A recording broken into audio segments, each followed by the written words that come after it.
When it comes to news presentation, a clear demarcation has been realized in recent years. There is logic, and there is media output. To illustrate the divergence, we look to the recent truckers' convoy in Ottawa.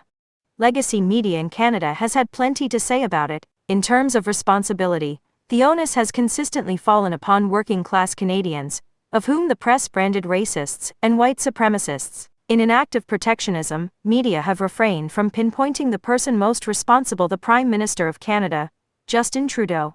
So obvious it is, instantaneously labeling the truckers racists, bigots, and xenophobes. Our PM set the table for a media feast of condemnation for Canada's working class. Not once has CBC, CTV, Toronto Star or Globe and Mail explicitly stated the extent of Trudeau's culpability. With this in mind, we move to the latest incarnation of truckers' protest. A line of semi-articulated trucks, recreational vehicles, and cars circled Washington, D.C., on Sunday in preparation for traffic disruption around the U.S. Capitol, aligned to a call to the end coronavirus pandemic-related restrictions.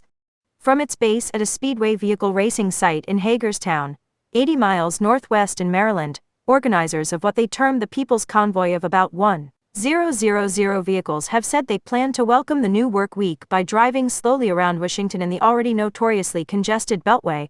Stop the press. In attempt to indulge in logic, Justin Trudeau and his COVID machinations were the primary cause for the Freedom Convoy in Ottawa. The People's Convoy in Washington is an outgrowth of the Ottawa protest. Therefore, the Prime Minister of Canada is the ultimate catalyst for the Washington protest.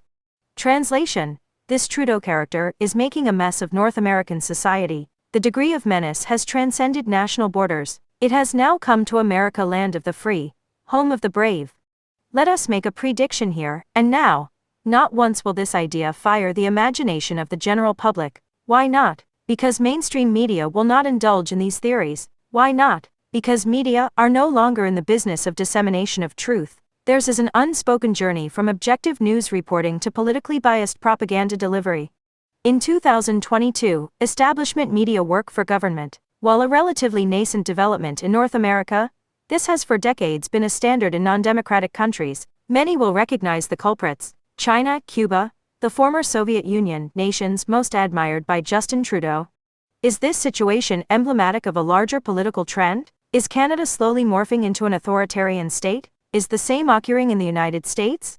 Never in modern Canadian history has a crackdown occurred on our general population as it has in reaction to the Ottawa protests. Most are aware of the repercussions. Justin Trudeau invokes the never-before-utilized Emergencies Act. We witness police brutality in our streets. Protester bank accounts are frozen. Protest leaders now sit in jail without a chance for parole. The entire affair is laced with totalitarian underpinnings.